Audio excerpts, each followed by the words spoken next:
Sandeep आगरमोर tutorial पर हम आपको इलेक्ट्रिकल अप्लायंसेस की रिपेयरिंग सिखाते हैं। हमारे वीडियोस देखने के लिए हमारे चैनल को फ्री में सब्सक्राइब करें।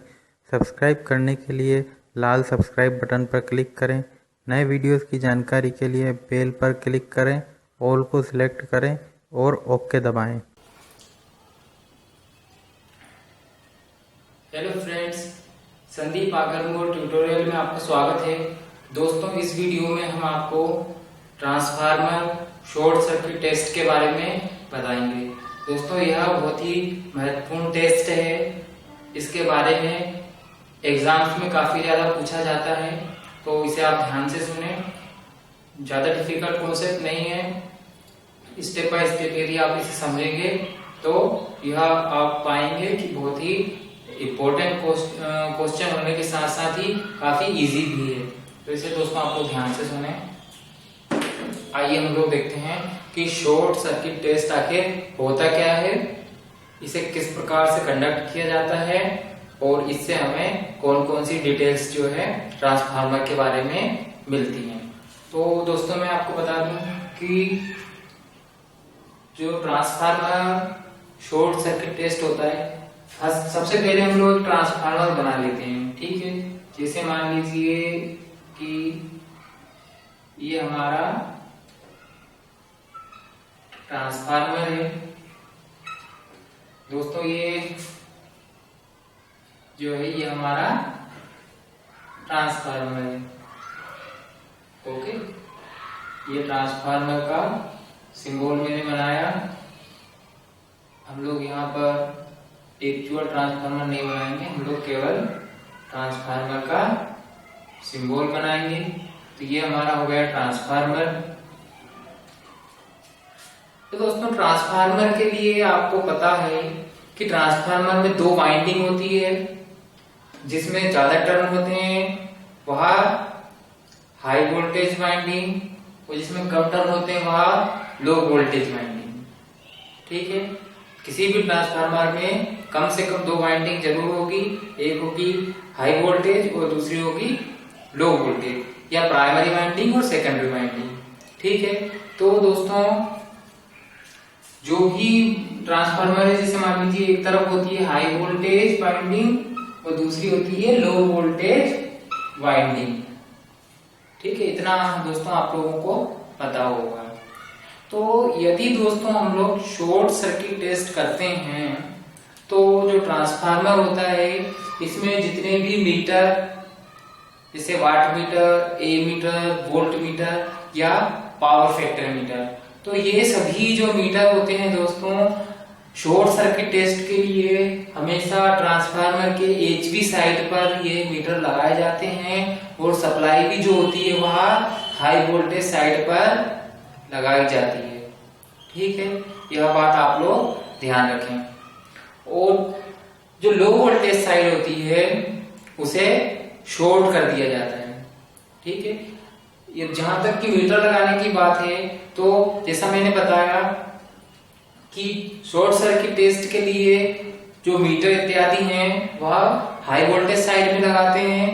लेकिन दोस्तों, जब हम ओपन सर्किट टेस्ट करेंगे तब आप ध्यान रखें कि जो मीटर होते हैं वो लो वोल्टेज साइड में लगाए जाते हैं। तो एक क्वेश्चन, यदि ऑब्जेक्टिव क्वेश्चन जो कॉम्पिटिटिव एग्जाम्स में आते हैं, तो एक क्वेश्चन आपसे ये भी पूछा जा सकता है कि ट्रांसफार्मर शॉर्ट सर्किट टेस्ट में जो मीटर होते हैं वह ट्रांसफार्मर के किस साइड लगाए जाते हैं, एचवी साइड पे, लो वोल्टेज साइड पे, प्राइमरी में, सेकेंडरी में। ऐसे क्वेश्चन जो है वह बना करके पूछे जा सकते हैं। तो आप लोग ध्यान रखें कि शॉर्ट सर्किट टेस्ट के लिए जो ट्रांसफार्मर में मीटर वगैरह लगाते हैं वह हाई वोल्टेज साइड में लगते हैं। ठीक है, इसका कारण दोस्तों यह है कि जब ट्रांसफार्मर से शॉर्ट सर्किट टेस्ट किया जाता है तो ट्रांसफार्मर में फुल वोल्टेज सप्लाई नहीं दी जाती, क्योंकि यदि फुल वोल्टेज सप्लाई देंगे तो जो शॉर्ट सर्किट करंट होगा वो काफी ज्यादा हाई फ्लो होगा और जो वाइंडिंग है वह जल जाएगी।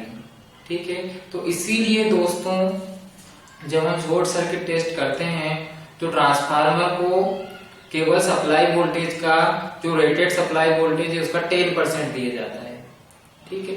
तो दोस्तों यदि जैसे मान लीजिए हम कल्पना करें कि हमारा ट्रांसफार्मर जो है वह 220 वोल्ट से 12 वोल्ट का ट्रांसफार्मर है, तो यदि दोस्तों हमें 10% वोल्टेज लगाना है, तो यदि हम 12 वोल्टेज का यदि 10% निकालें तो 1.2 वोल्टेज होता है, जो कि बहुत कम होता है ना। तो इसीलिए ये जो छोटी वोल्टेज सप्लाई है बहुत ही कम वोल्टेज है।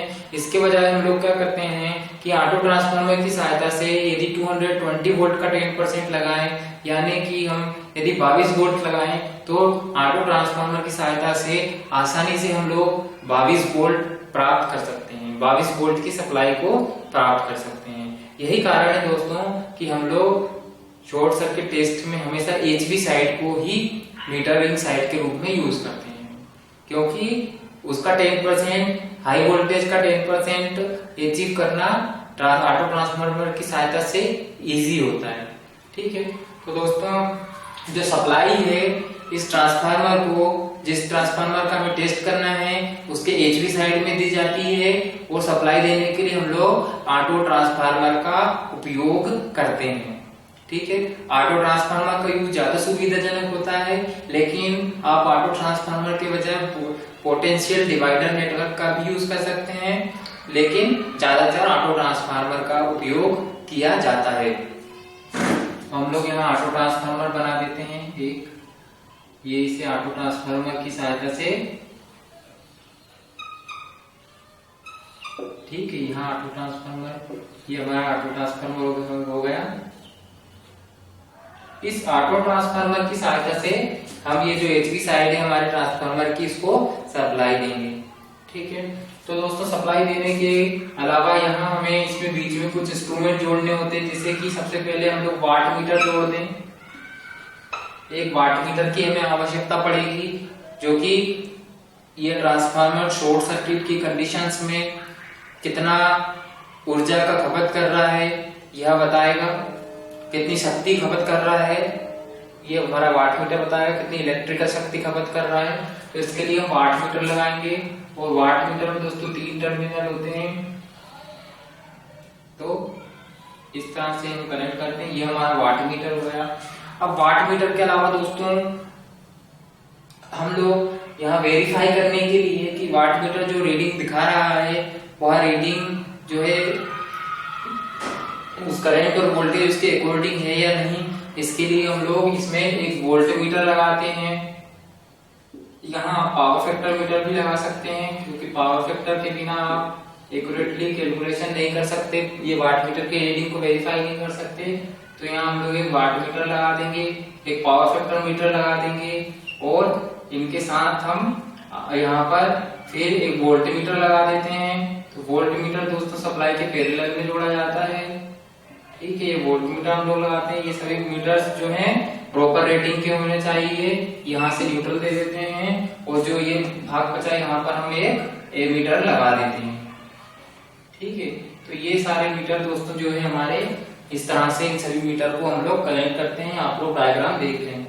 ठीक है। कोई विशेष कनेक्शन अलग से नहीं है, जिस तरह से ये सभी मीटर लोड में कनेक्ट किए जाते हैं सेम उसी तरह से ट्रांसफार्मर में भी कनेक्ट किए जाते हैं।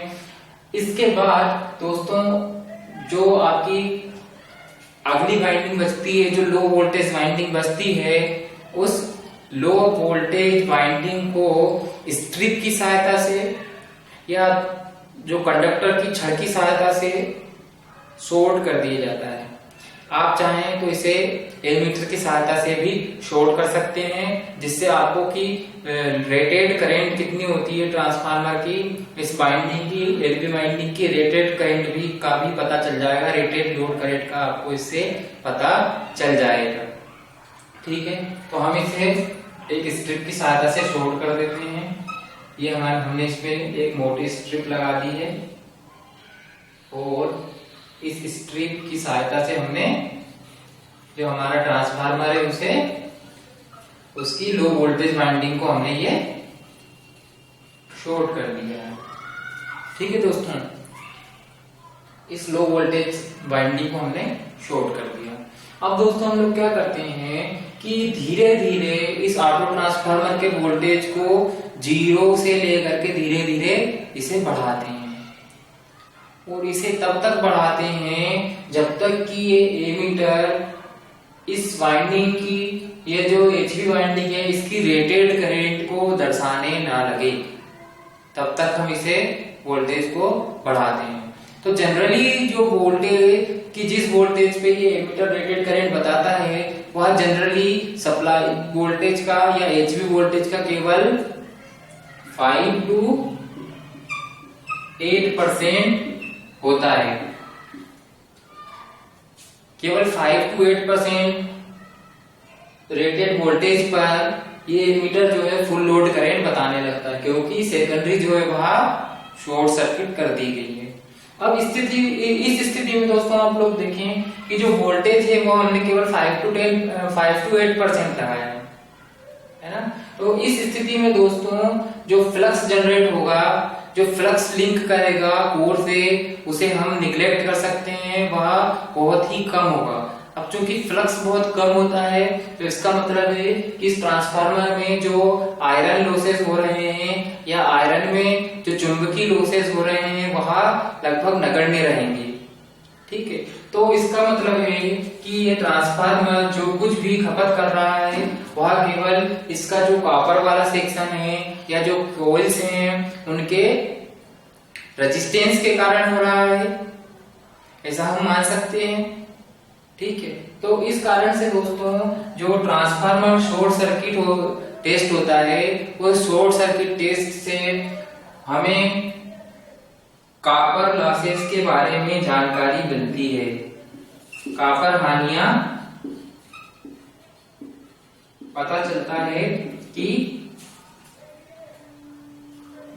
इस ट्रांसफार्मर के द्वारा इस ट्रांसफार्मर में होने वाली कॉपर हानियों का मान कितना है, यह हम शॉर्ट सर्किट टेस्ट की सहायता से ज्ञात कर सकते हैं। ठीक है, तो दोस्तों इसमें हम एक तो कॉपर हानियों का मान ज्ञात कर सकते हैं।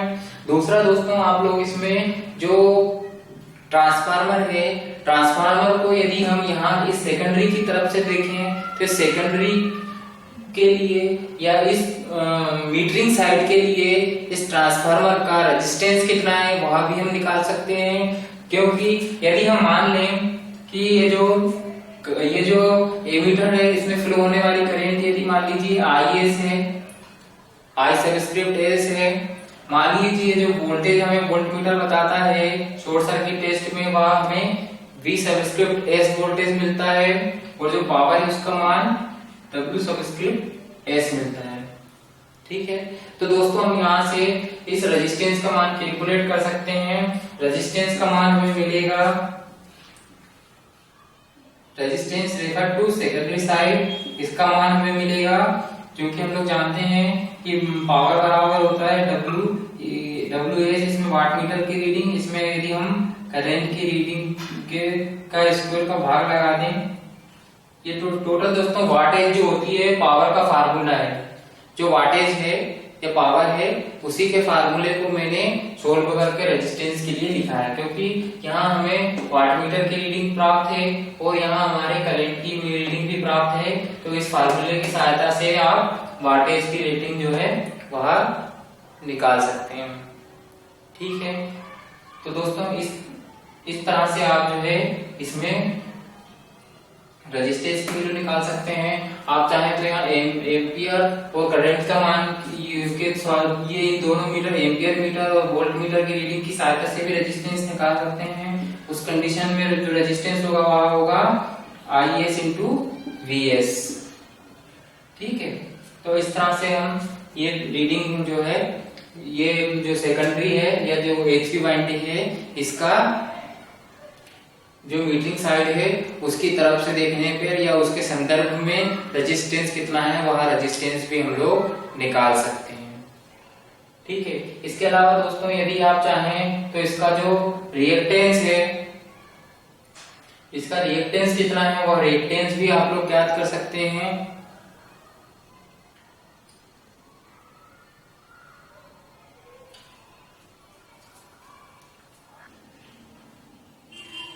दोस्तों यहाँ इस वीडियो में आप मेन बातें जो हमने समझी वह ट्रांसफार्मर का जो जब टेस्ट करते हैं, शॉर्ट सर्किट टेस्ट करते हैं, तो जो मीटर है वह HV वाइंडिंग में जोड़े जाते हैं, यह आप लोग ध्यान रखें। ट्रांसफार्मर को सप्लाई जो होती है ऑटो ट्रांसफार्मर की सहायता से दी जाती है, यह भी ऑब्जेक्टिव में पूछा जाता है।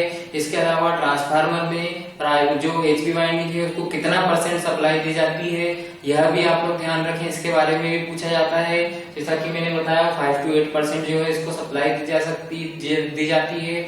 इसके अलावा आप लोगों से क्वेश्चन पूछे जा सकते हैं कि जो ट्रांसफार्मर शॉर्ट सर्किट टेस्ट होता है उससे कौन कौन से वैल्यू हमें पता चलती है, तो इससे हमें कॉपर हानियां ज्ञात होती है या कॉपर लॉसेस का मान पता चलता है। इसके अलावा हम इससे जो सेकेंडरी साइड या HV साइड से देखने पर इसका रेजिस्टेंस कितना होता है, इसकी वैल्यू भी हम लोग निकाल सकते हैं। इसके अलावा दोस्तों आपसे ऑब्जेक्टिव में पूछा जा सकता है, प्रश्न पूछा जा सकता है आपसे कि किस वाइंडिंग को शॉर्ट किया जाता है शॉर्ट सर्किट टेस्ट के लिए, तो यह भी आप लोग ध्यान रखें कि ट्रांसफार्मर में जो लो वोल्टेज वाइंडिंग होगी उसे ही केवल हम लोग शॉर्ट करेंगे। तो दोस्तों उम्मीद करते हैं कि आपको हमारा वीडियो पसंद आया होगा। दोस्तों यदि आपको हमारा वीडियो पसंद आया है तो इसे लाइक करें। दोस्तों इसी तरह के हमारे वीडियो देखते रहने के लिए आप हमारी वेबसाइट पर भी जा सकते हैं। दोस्तों ये वीडियो आप अधिक से अधिक मात्रा में शेयर करें। Thanks for watching and don't forget to subscribe us.